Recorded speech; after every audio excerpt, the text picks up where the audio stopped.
이 귀한 말씀의 자리에 함께 하신 우리 모든 성도님들과 또 이 성전을 처음 찾아 하나님의 말씀을 듣고 계시는 우리 하나님의 귀한 자녀들에게 하나님이 크게 축복해 주시기를 주님의 이름으로 축원합니다. 우리 한봉구 선생님, 김민철 선생님, 박상윤 선생님, 최금선 사모님, 김경남 성도님, 김한식 성도님, 그리고 이광석, 김성영, 이성윤 가족, 우리 한미자 사모님, 오늘 이 자리에 우리 모두 다 함께 하게 된 것을 인해서 하나님께서 영광 받으시고 또 그 발걸음을 통하여 성령의 충만한 역사가 함께 하기를 간절히 소망하면서 우리 잠깐 이분들을 위해서 제가 기도하겠습니다. 하나님, 우리 아버지, 오래전에 주님을 알았고 예수 그리스도의 이름을 들었지만 정말 큰 은혜와 용기로 이곳까지 성령의 역사하심으로 인도하셨사오니 감사합니다. 오 아버지, 주님의 귀한 자녀들 한봉구, 한미자, 김민철, 이광석, 박상윤, 최금선, 김경남, 김한식, 김성령, 이성윤, 특별히 이분들을 축복하셔서 주님이 약속하신 평안과 구원의 생명이 참 자유와 기쁨에 이르도록 이분들을 주여 붙들어 주시고 함께하여 주시옵소서. 이 저녁 말씀을 통하여 임하시는 하나님의 충만하신 은혜가 우리와 함께해 주시옵기를 예수님 이름으로 기도합니다. 아멘. 우리 다 함께 먼저 성경 말씀 시편 115편 15절의 말씀을 봉독합니다. 너희는 시작. 너희는 천지를 지으신 여호와께 복을 받는 자로다. 아멘.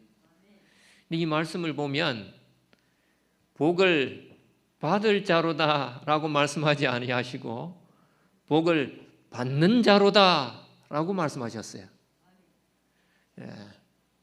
이 받을 자는 지금은 못 받았지만 앞으로 받을 것을 이야기하는데 받는 자는 지금도 받고 있다는 것입니다.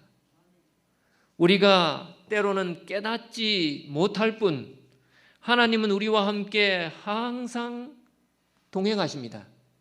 왜냐하면 하나님이 사람을 창조하실 때 그분의 유일한 사랑과 관심으로 우리를 창조하셨기 때문입니다. 사람이 왜 사느냐라고 하는 이 중요한 질문을 하게 될 때에 우리는 매일매일 살아가면서 태어났으니까 살고 오늘 또 무엇을 먹을까 생각하면서 준비하다가 먹고 치우면 또 하루가 지나가요. 내가 이 땅에 왜 살고 있는지 또 어디로 가고 있는지 나는 어떤 존재인지 진정 나를 위한 삶이 무엇인지 생각해 보지 못하고 살아간다는 것입니다. 그래서 오늘은 세 번째 시간 무엇을 믿고 살 것인가 라는 문제에 대한 말씀의 은혜를 나누고자 합니다. 우리는 하나님의 사랑으로 이 땅에 축복받기 위하여 창조된 사람들이라고 말씀하십니다. 그래서 하나님 안에서만, 하나님 손에서만 진정한 먹고 마시며 사는 중에 낙을 누리는 최고의 복을 얻게 된다고 말씀하셨어요. 그래서 우리는 하나님을 알고 믿을 때에 비로소 사람으로 사는 보람과 가치를 발견하게 되는 것입니다. 하나님을 믿고 싶은데 먼저 하나님을 믿으려면 알아야 돼요. 알아야 면장한다 라는 말이 있습니다. 속담에 알아야 면장도 한다 라고 하는 그 면장하고는 다릅니다. 엄면동의 우두머리인 면장을 이야기하는 것이 아니에요. 원래 이 면장이라는 말은 공자님이 아들과 함께 대화하면서 가르치실 때에 사용한 말에서 유래했습니다.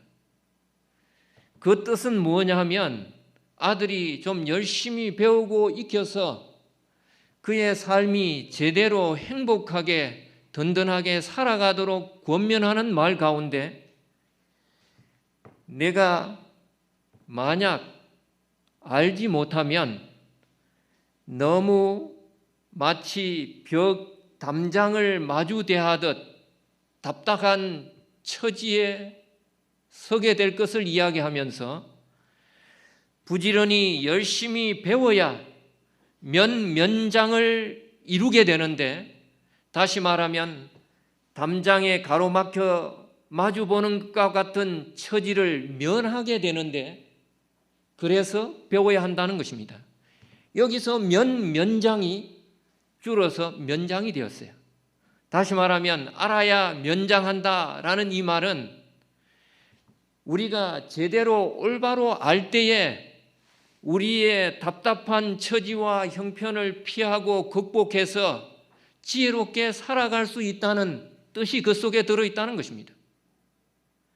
우리가 하나님을 믿어도 하나님을 올바로 알아야 우리의 믿음이 하나님이 약속하신 복을 제대로 누리며 살아갈 수 있다는 것입니다.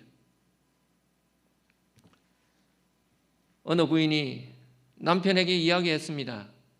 여보, 당신은 나에게 로또야. 이 말 듣고는 남편이 기분이 좋았어요. 그래? 내가 당신한테 로또지? 정말? 그러자 이 아내가 응, 그래. 당신은 나하고 하나도 안 맞아. 남편은 로또처럼 복권되듯이 횡재맞은 존재로 자기를 생각했지만 아내는 그 하나 맞추려면 정말 안 맞고 힘든 것, 그래서 불가능한 것처럼 정말 같이 살기 힘들다는 의미로 이야기했다는 거예요. 하나님을 알지 못하면 우리가 때로는 오해하고 착각하고 잘못된 이단과 이설로 가정의 불화와 불행의 또 다른 시작이 되기도 한다는 것입니다.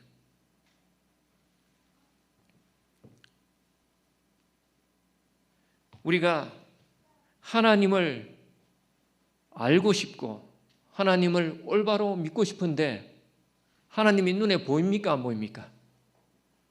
아무리 하나님을 찾아서 하나님하고 조금 만나서 이야기도 해보고 하나님 말씀도 좀 직접 듣고 하고 싶은데 보이지 않는 것입니다. 제가 믿음이 없다가 삼육대학 신학과에 가서 성경을 공부하면서 정말 기도를 열심히 했어요. 하나님, 제 눈에 한 번만이라도 하나님이 정말 직접 나타나셔서 한마디라도 좀 해 주십시오. 3년 내내 기도했는데 결국 저한테는 안 나타나시더라고요. 한 번도 제 눈으로 하나님을 보지 못하고 졸업하고 말았습니다. 이렇게 왜 하나님이 나에게 내 눈에 보이지 않는 것일까?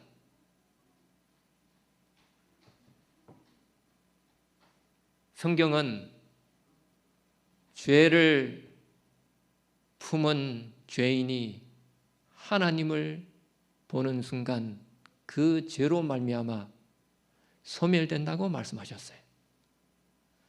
죄인이 하나님을 만날 수 없다고 말씀하셨습니다. 그러면 우리가 어떻게 하나님을 믿는가? 하나님은 그럼에도 불구하고 우리가 하나님을 만나 하나님의 말씀을 듣고 하나님을 만날 수 있는 길을 열어두셨다고 말씀하십니다. 요한복음 1장 1절에서 4절에 말씀하십니다. 태초에 말씀이 계시니라. 이 말씀이 하나님과 함께 계셨으니 이 말씀은 곧 하나님이시니라. 우리가 직접 하나님을 1:1로 대면하여 만나고 그분의 말씀을 그분의 입술로 들을 수는 없지만 하나님께서 말씀을 통하여 하나님이신 그 하나님 자신을 우리에게 나타내 보여주신다고 말씀하셨습니다. 태초에 하나님께서 말씀을 통하여 천지를 창조하실 때에 하나님의 그 말씀은 그 말씀 속에 창조의 능력도 있었고 그 말씀 속에 하나님의 성품도 있었고 그 말씀 속에 하나님의 의도 있었고 그 말씀 속에 하나님 당신 자신도 있었다는 것입니다. 그래서 예수 그리스도를 믿는 그리스도의 종교는 하나님을 믿는 믿음의 종교이면서 말씀의 종교이기도 합니다. 왜냐하면 말씀이 곧 하나님이시기 때문에. 이 말씀이신 하나님, 하나님이신 말씀이 천지를 창조하셨고 온 만물이 그분으로 말미암아 지음바 되었으며 또 그 말씀이 우리에게 사람의 생명의 빛이 된다고 말씀하십니다.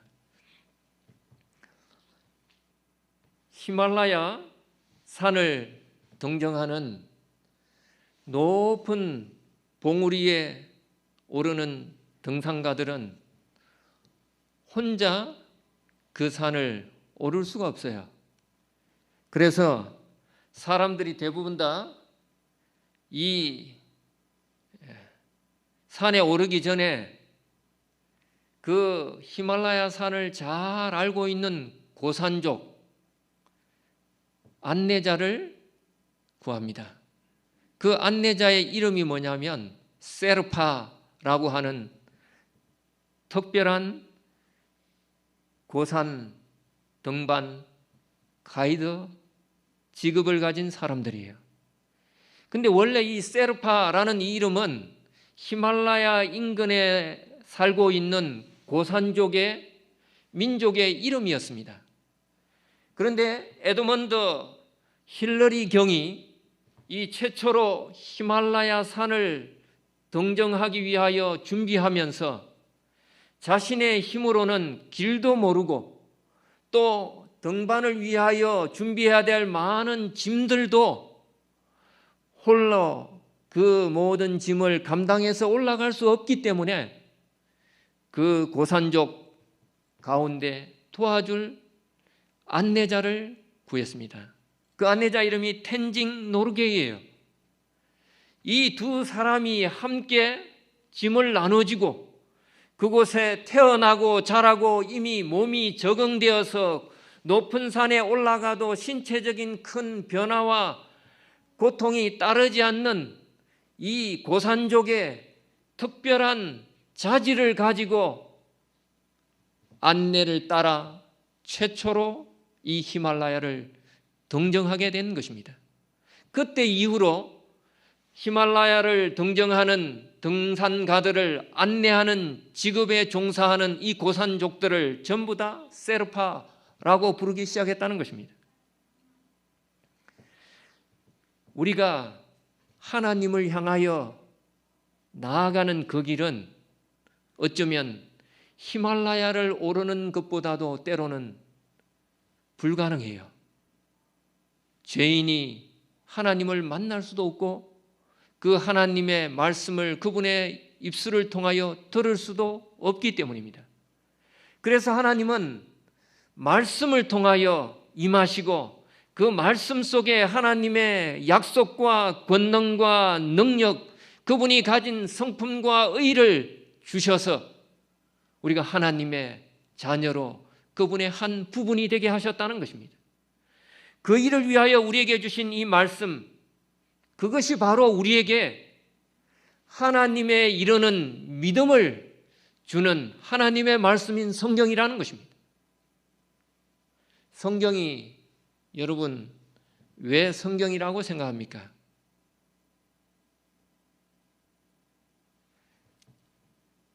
부처님을 믿는 사람들은 불경이라고 하는 것을 읽습니다.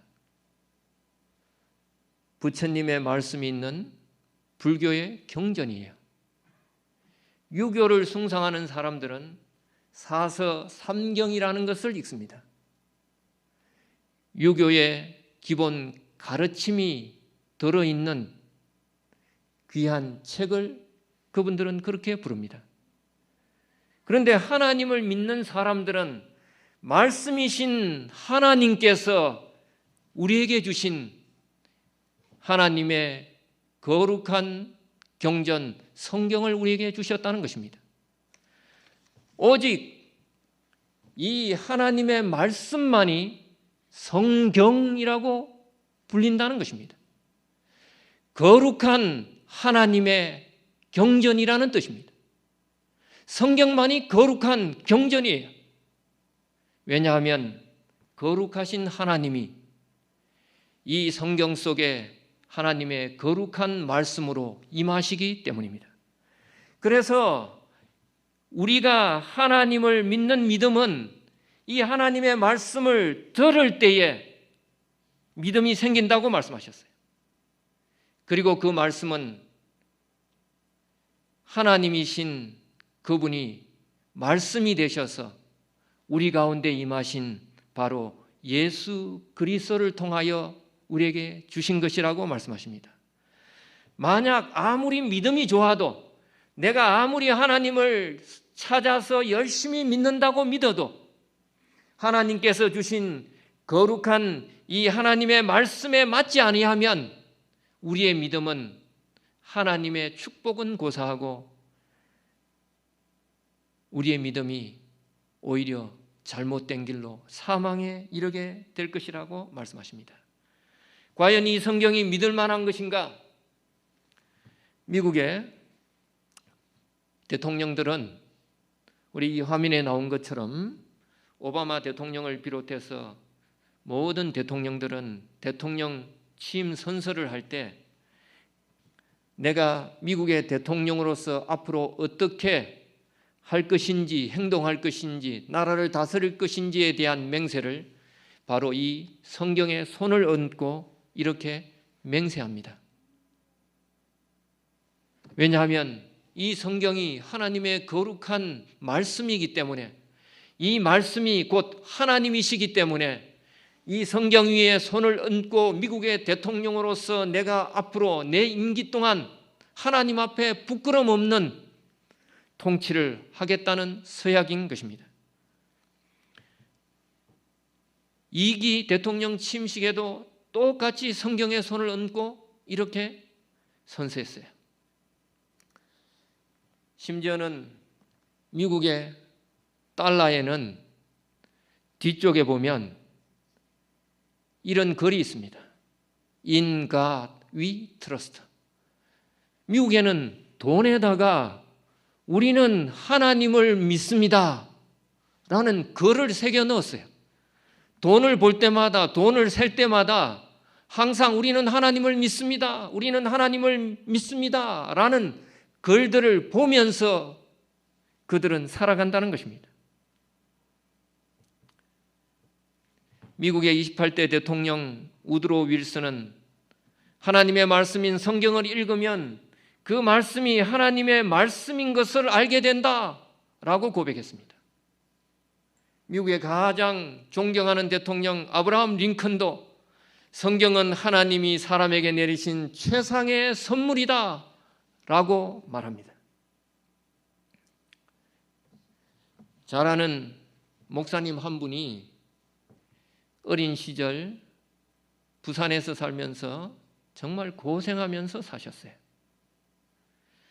아버지가 아파서 병원에 7년 동안이나 입원해 계시다가 이 목사님이 중학교 2학년 때 돌아가셨습니다. 그런데 이 아버지가 세 자녀를 놔두고 7년 동안 앓다가 돌아가셔서 어머니가 이 남편을 간병하느라고 있는 없는 재산 다 쓰고 그리고 이 자녀 셋을 키우면서 정말 고생하면서 사셨어요. 그리고는 끝내 일어나지 못하고 아버지가 숨을 거둔 것입니다. 아버지가 돌아가시고 나서도 이 어머니는 슬퍼할 겨를이 없었어요.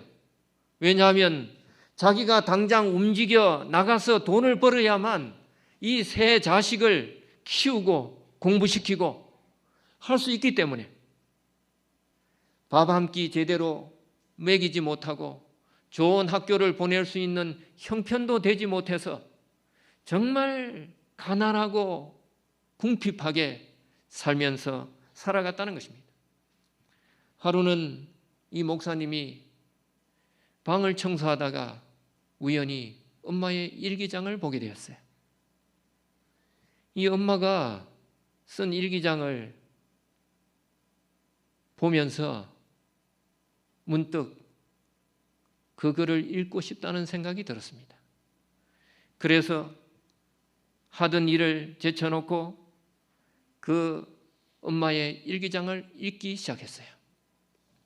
근데 그 일기장의 내용은 어릴 때부터 신앙생활을 했던 이 어머니가 하나님, 저도 연약한데 왜 저에게 이렇게 큰 시련을 주십니까?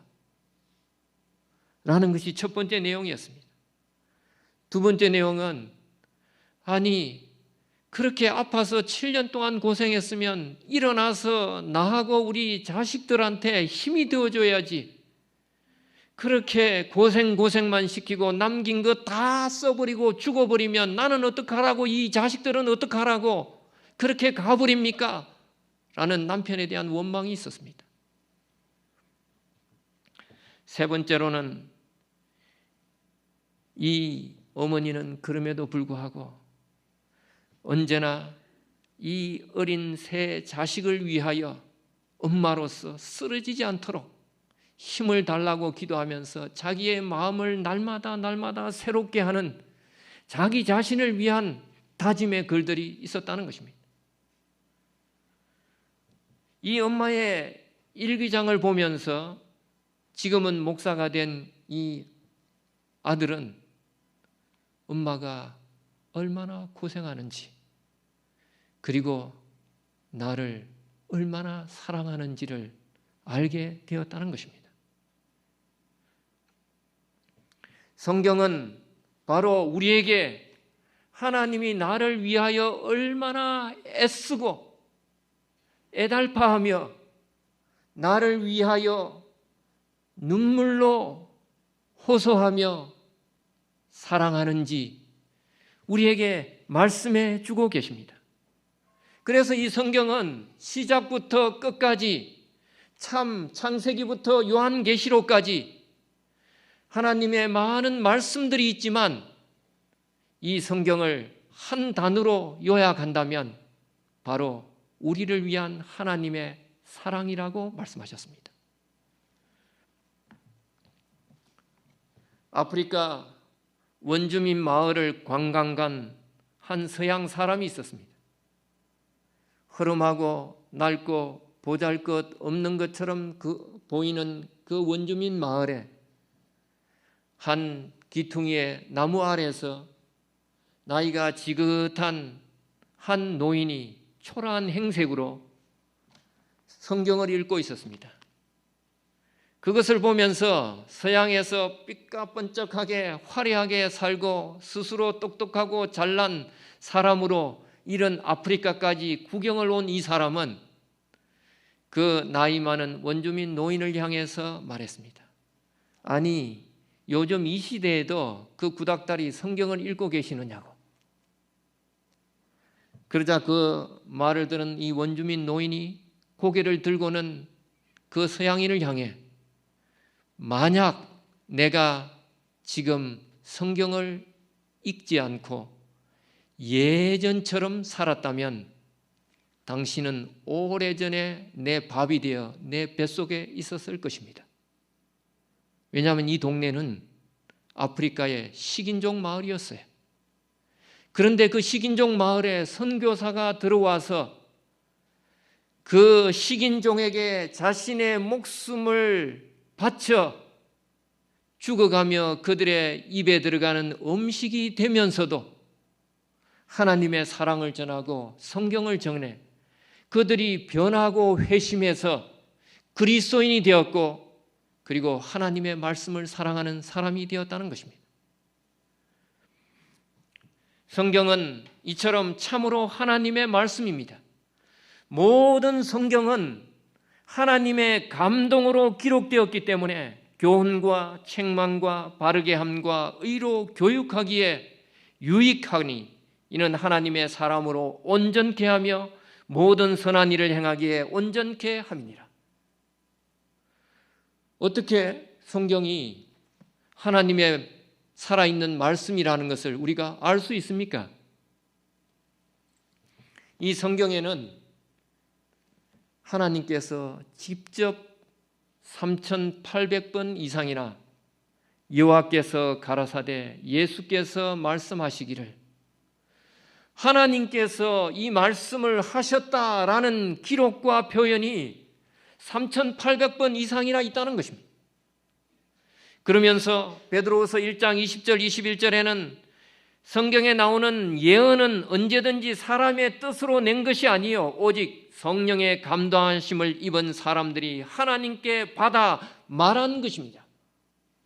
쓰기는 기록하기는 사람이 했지만 그들에게 이 말씀을 불러주신 분은 하나님이시라고 말씀하십니다. 옛날에는 시골에 요즘 같은 우편 배달원이 아니라 집배원이라는 그런 시골에 편지를 전해주고 정보를 전해주는 일을 하는 시골 우체국에 직원들이 있었습니다. 그런데 시골 동네들마다 연로하신 어르신들은 글을 모르는 분들이 많았어요. 자녀들은 키워서 다 도해지로 나가고 공부하러 때로는 직장을 얻어 그리고 그곳에 가정을 이루고 정착해서 살아가다가 이 자녀들과 소통하기 위하여 편지를 주고받거나 정보를 주고받을 때 어려움이 생깁니다. 그때는 주로 어떻게 했습니까? 이 시골에 있는 어머니가 도시에 있는 아들에게 정보나 편지를 보낼 일이 있으면 우편 배달부를 불러서 그 동네에 지나갈 때에 내가 불러줄 테니 나 대신 정보를 보내달라고 혹은 나 대신 간단하게라도 편지를 써서 보내달라고 부탁합니다. 그러면 이 집배원이 그 시골 할머니의 말을 듣고 글을 써서 우체국에 가서 그 아들의 주소로 보냅니다. 그 아들이 그 편지나 정보를 받고 이거 우편 배달원이 보냈네 라고 생각하지 아니하고 누가 보냈다고 생각해요? 아, 어머니가 보내셨구나 라고 생각합니다. 쓰기는 우편 배달부가 썼지만 그 쓴 글의 내용과 마음과 정성과 사랑은 바로 어머니가 보낸 것이기 때문입니다. 이 성경도 마찬가지입니다. 이 성경이 1600년 동안 40여 명의 사람에 의하여 기록되었지만 하나님께서 가라사대 예수께서 이르시기를 말씀하시면서 이 성경을 성령의 감동을 받아 하나님께 받아 기록한 사람들이 하나님의 말씀을 적은 것이라고 말씀하셨습니다. 민수기 12장 6절에 하나님께서 하나님의 종을 불러서 하나님의 이상도 보여주기도 하고 때로는 꿈에서 그와 말하기도 하면서 하나님의 뜻을 계시하셨습니다. 하나님이 자기를 나타내는 방법을 계시라고 이야기합니다. 그런데 이 계시에는 두 가지 종류가 있어요. 특별 계시라는 것과 일반 계시라는 것이 있습니다. 특별 계시는 쉽게 말하면 특별하게 직접적으로 하나님 자신을 오류 없이 나타내는 것입니다. 바로 성경과 예수 그리스도를 통했습니다. 일반 계시는 간접적으로 준비된 사람만 그 하나님의 모습을 발견할 수 있는 성령의 감동으로 하나님의 종들을 통하여 주어진 설교 말씀이나 성경 가르침이나 혹은 하나님이 창조하신 이 천연계 자연을 통하여 하나님의 살아계시는 그 놀라우신 은혜를 우리에게 가르쳐주는 하나님의 현현입니다. 그런데 이 성경은 말씀이신 하나님께서 오류가 없이 우리에게 기록해 주신 진리라는 것입니다. 이 성경은 이렇게 3,500년 전부터 지금부터 1,900년 전까지 3,500년 동안 3,500년 전부터 1,600년 동안 기록되었지만 시작부터 끝까지 내용이 한결같아요. 하나님이 사람을 어떻게 창조하시고 사람이 어떻게 죄를 지었고 그 죄로 말미암아 사람이 어떻게 죽게 되었으며 그들을 한결같이 사랑하시는 하나님께서 그들을 어떻게 구원하기 위하여 애쓰시고 자기의 목숨을 바쳐 그들을 위하여 대신 죽으심으로 그들을 위한 구원의 길을 어떻게 예비하시고 끝내는 때가 되면 다시 이 땅에 재림하셔서 그들을 데리고 하늘에 가실지 시작부터 끝까지 마치 한 사람이 기록한 것처럼 똑같은 내용으로 기록되어 있다는 것입니다. 몇 년 동안? 1,600년 동안. 제가 간혹 글을 혼자 쓸 때가 있습니다. 예전에는 시를 써본 적도 있고 수필을 혼자 써본 적도 있어요. 그런데 10년, 20년 지나고 나서 옛날에 쓴 시나 수필이나 혹은 일기를 읽어보면 얼마나 참 유치한지 어떤 때는 부끄럽고 낯뜨거워질 때가 있어요. 한 사람이 똑같은 사람이 기록한 글도 10년 전과 10년 후가 다른데 40여 명의 서로 다른 사람이 1600년 동안 기록한 이 말씀이 시작부터 끝까지 하나님께서 우리를 얼마나 사랑하시고 우리의 구원을 위하여 역사하시는지 기록하고 있다는 것입니다. 이사야 34장 16절에는 말씀하십니다. 너희는 여호와의 책을 자세히 읽어보라. 이것들이 하나도 빠진 것이 없고 하나도 짝이 없는 것이 없으리니 이는 여호와의 입이 이를 명하셨고 그의 신이 이것을 모으셨습니다.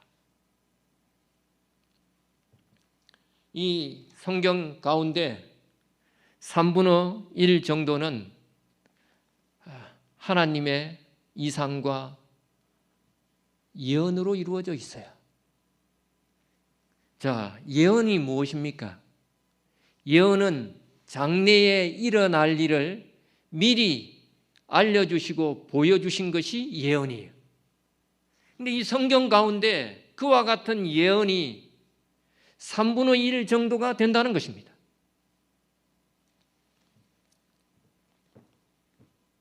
때로는 내가 내일 누구와 무엇을 할 것이다 라고 약속해도 그때가 되면 여러 가지 생각지도 못한 일들로 그 약속을 지키지 못하는 경우가 얼마나 많은지 몰라요. 하물며 한 사람의 약속도 그런데 하나님의 예언은 700년 후에 일어날 일 혹은 1000년 후에 일어날 일 이처럼 오래 후에 일어날 일들까지 포함되어 있는 모든 예언들이 100% 완전하게 성취되었다는 것입니다. 역사상 가장 위대한 예언이라고 하는 예언서들 가운데는 유명한 노스트라다무스의 예언도 있고, 우리 한국에는 정감록의 예언도 있고, 20세기의 최고의 예언가라고 하는 진 딕슨은 케네디가 암살당할 것까지 미리 예언했지만, 이 세상에 잘 맞히는 예언가들도 50% 이상을 맞히는 경우가 거의 없다는 것입니다. 하지만 이 성경은 지금부터 2700여 년 전에 다니엘이라는 하나님의 종을 통하여 앞으로 일어날 세상의 역사의 나라들, 바벨론과 메데 페르시아와 헬라와 로마와 심지어는 신약에는 미국에 관한 예언들까지 미리 말씀하시고 그 하나님의 말씀의 예언대로 이루어져 성취되었다는 것입니다. 다니엘서를 읽다가 보면 너무 기가 막힌 것이, 알렉산더가 태어나기 몇백 년 전에 하나님이 알렉산더에 대해서 예언하셨어요. 그리고 다니엘서 11장에 가면 에집트의 민 클레오파트라에 대한 예언까지 들어있다는 것입니다. 이 성경의 예언이 살아계신 하나님의 말씀이요, 그 예언이 반드시 성취될 것이라는 것을 우리에게 알려준다는 것입니다. 일제시대 때 이런 일이 있었습니다. 일제 36년 동안 우리나라를 강제 병합한 후에 폭압 정치를 할 때에 심지어는 교회까지 다 해산시켰어요. 마지막에는. 그래서 우리 제7일 안식일 예수재림교회도 함께 모여서 예배를 드릴 수 없었습니다. 근데 한 목사님이 혼자 이곳저곳을 다니며 강원도에 전도를 하기 위하여 묵호라는 동네에 갔어요. 근데 그 동네에서 똑똑하고 유력한 유지 가운데 한 사람이 지나가는 것을 보면서 이 목사님이 그분의 귀에 대고 이렇게 말했습니다. 선생님, 일본이 망하는 것을 아십니까? 일본 때문에 나라 뺏기고 정말 죽도록 고생하고 있는데 일본이 망한다니까 기가 번쩍 떠있는 거예요. 그래서 이 지역 유주인 젊은 청년이, 아니 그런 말이 어디 있습니까? 그리고는 그때부터 다니엘서와 요한계시록의 예언을 함께 공부하기 시작했습니다. 그리고는 요한계시록 13장에 세상의 마지막에 일어날 일들에 대한 예언들을 배우면서 세상의 마지막에는 반드시 미국이 승리하고 이 온 세상을 다스리는 강력한 정치적인 세력이 될 것을 예언을 통해서 가르쳤어요.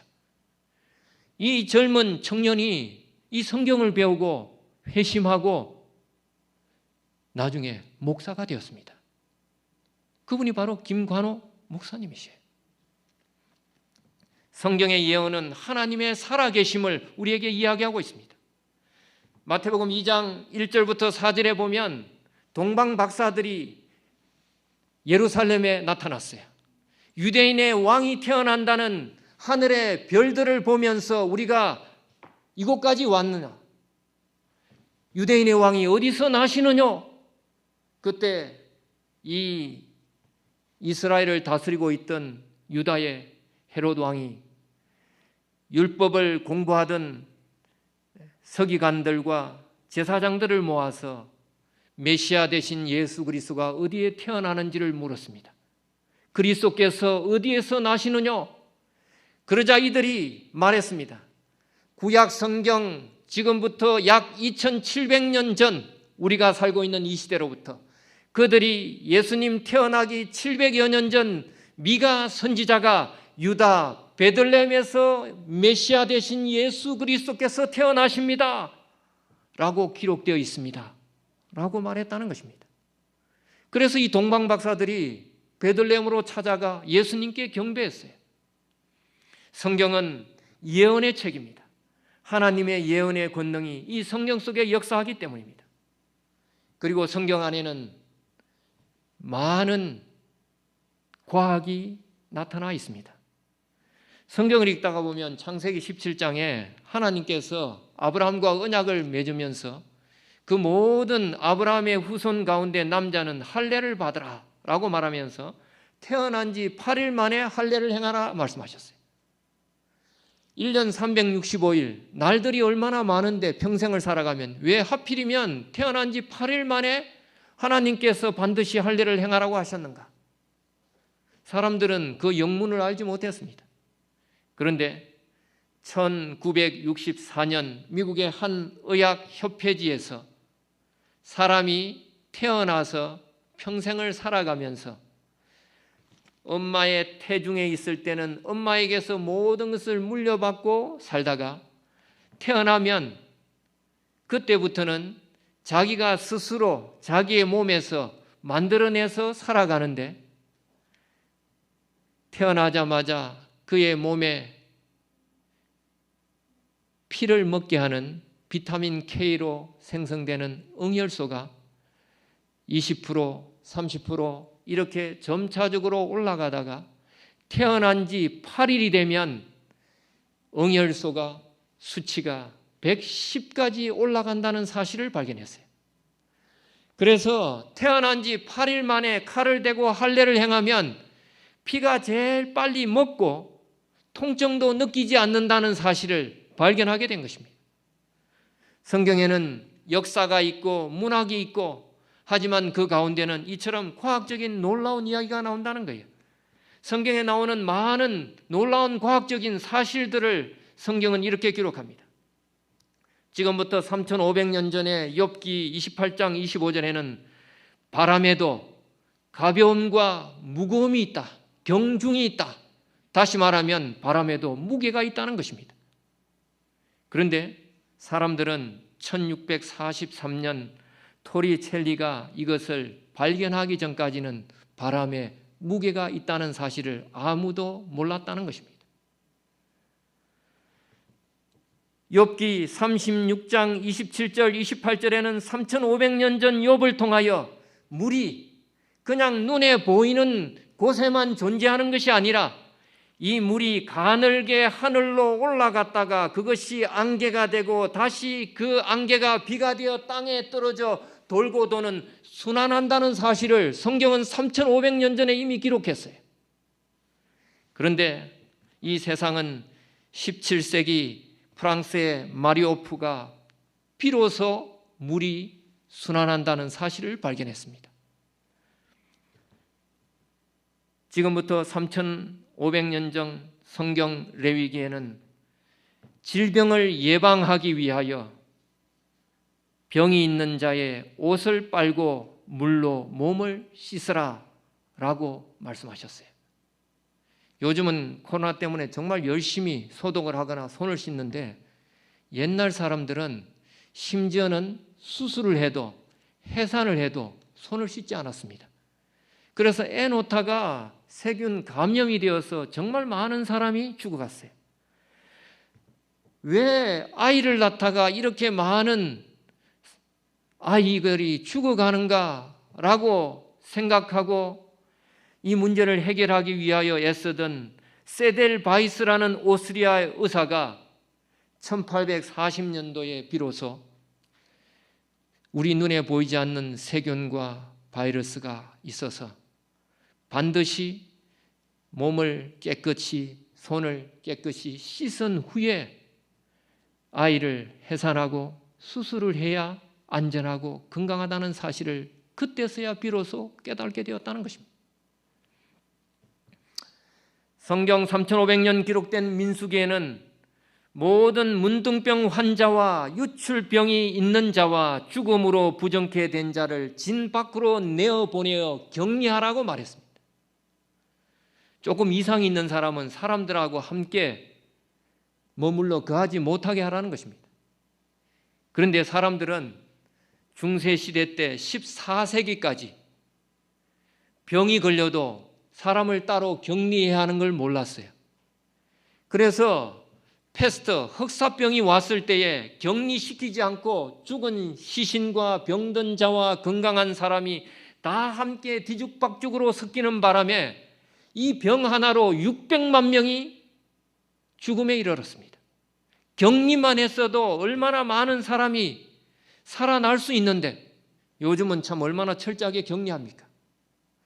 그런데 성경은 이미 3,500년 전에 하나님께서 모세에게 신체에 이상이 있는 사람은, 질병의 기운이 보이는 사람은 사람들이 함께 머무르는 숙소에서 따로 멀리 떨어져 격리시키라고 말씀하셨습니다.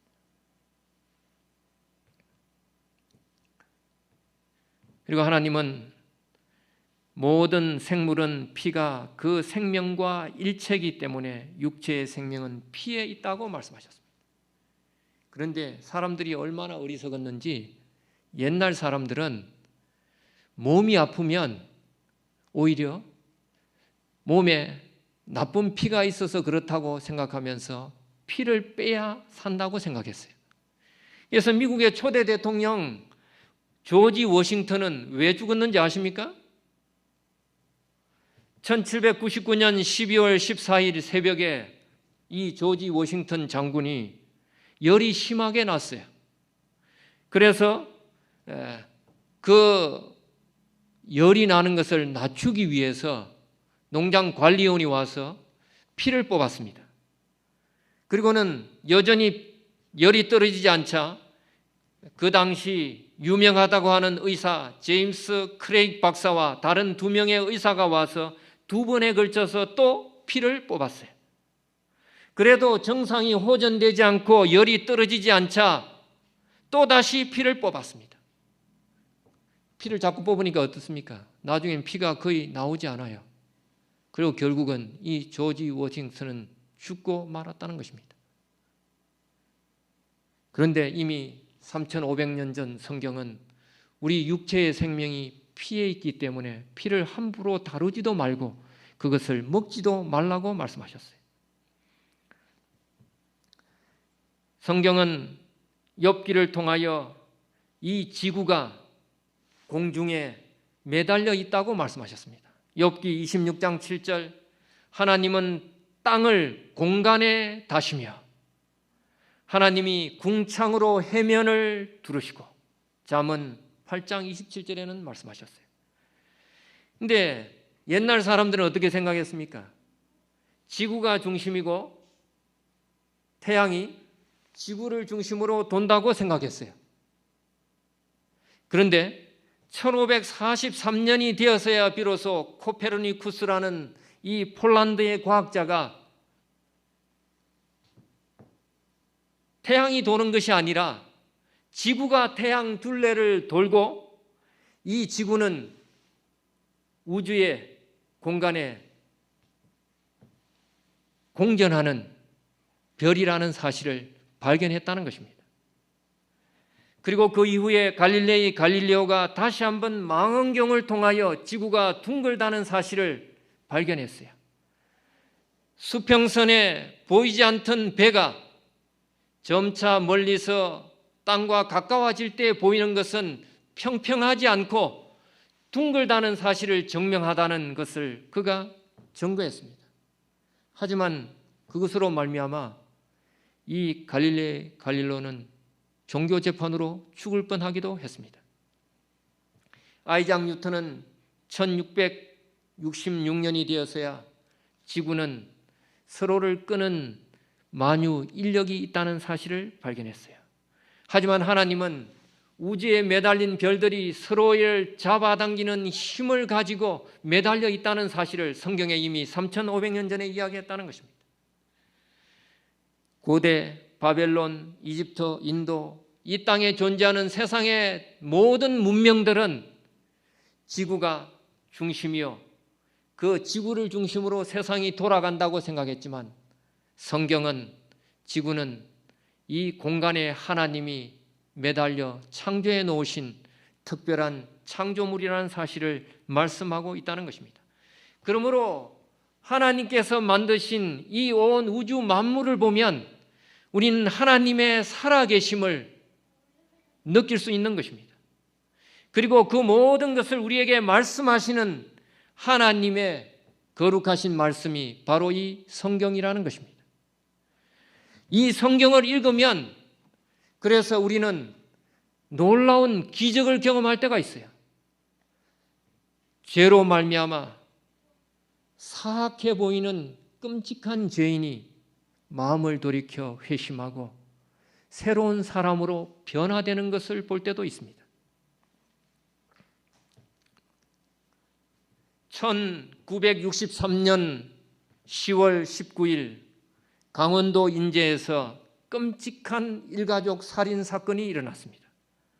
한 부대의 관사에 새로 부임한 신임 대대장 일가족 6명이 도끼에 맞아서 다 살해를 당했어요.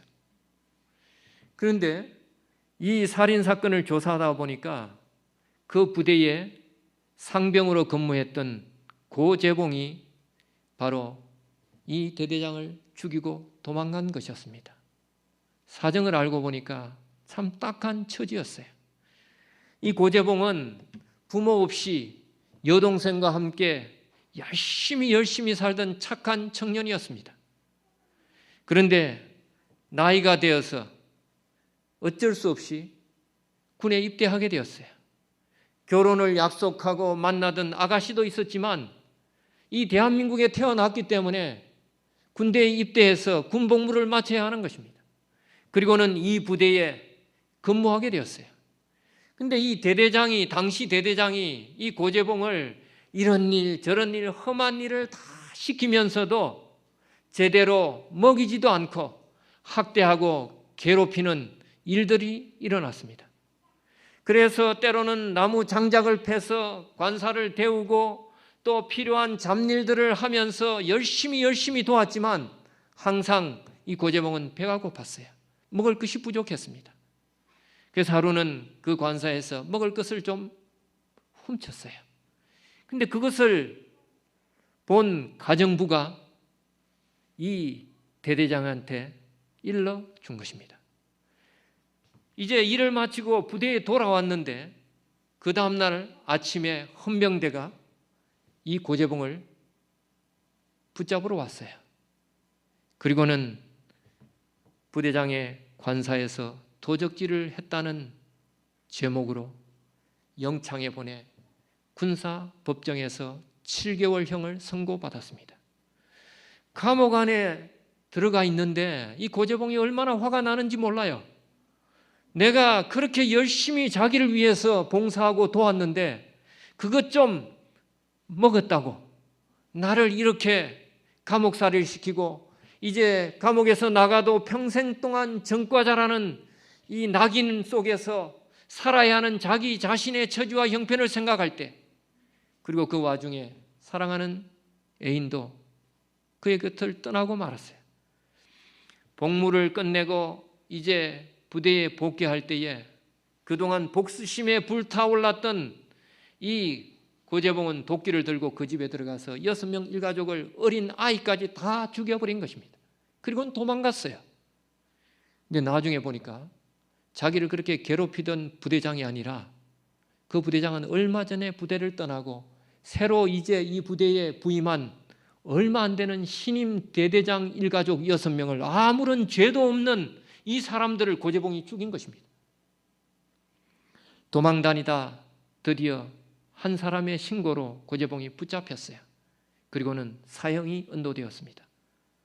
이제 죽을 날을 바라보는 사형수로서 감옥에 갇히게 되었어요. 자신의 마음속에 끓어오르는 죄책감으로 인하여 그는 견딜 수 없었습니다. 그 감옥 안에서 아무도 이 고재봉을 건드릴 수가 없어요.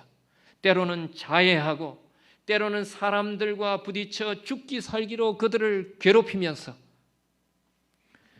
날마다 하루하루 시간을 보내고 있었습니다. 근데 어느 날 여동생이 자기가 다니던 교회 목사님과 함께 오빠를 면회온 것입니다. 그러면서 이 여동생이 말한 것입니다. 우리 오빠는 그런 일을 할 사람이 아니에요. 뭔가 다른 사정과 사연이 있을 거예요. 이 고재봉은 그런 여동생을 돌려보내고 자기 감방으로 돌아왔어요.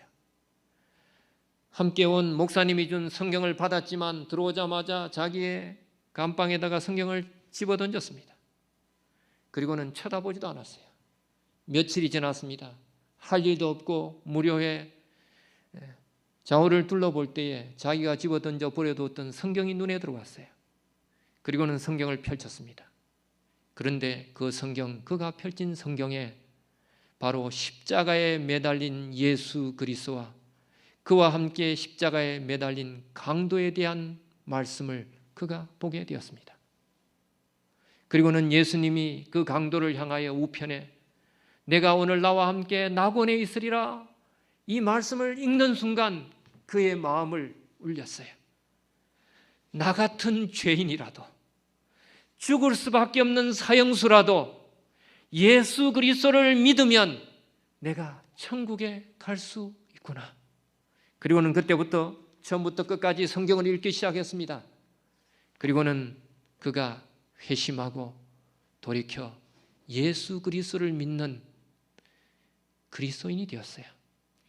그리고 그 다음부터는 만나는 사람마다 붙잡고는 예수 믿으라고 전도하기 시작했습니다. 때로는 말을 안 듣는 사람에게는 위협하면서 너 예수 안 믿으면 나처럼 이렇게 비참하게 살다가 사형수로 죽을 수밖에 없는 그런 인생이 되고 말 거야. 예수 믿어야 돼. 때로는 강요하고 강제하며 때로는 눈물로 호소하고. 그래서 이 고재봉이 3개월 동안 마지막 남은 3개월 동안 그 감옥 안에 있는 1800명을 전도해서 회심시켰다는 것입니다. 드디어 사형 날짜가 다가왔습니다. 그리고는 이 고재봉이 드디어 형장으로 끌려갔어요. 간수들이 고재봉에게 물었습니다. 마지막 하고 싶은 말이 있느냐? 2마디를 남겼어요. 내가 조금만 더 일찍 예수 그리스도를 알았다면 이렇게 사람을 끔찍하게 죽이고 사형수로 죽지는 않았을 텐데 왜 그리스도인들은 나에게 예수님을 전해주지 않았나? 그리고 두 번째는 하지만 이제라도 나는 비록 이 땅에서 죽지만 예수 그리스도를 믿고 천국에 갈 사람이기 때문에 지금이라도 예수 그리스도를 알게 해주시니 참 감사하다. 그러면서 그는 하늘 가는 밝은 길이 이 찬양을 부르면서 마지막 형장의 이슬로 죽어갔다는 것입니다. 우리 마지막 찬미는 다 함께 일어나서 하늘 가는 밝은 길이 474장 찬미를 부르신 후에 기도하겠습니다.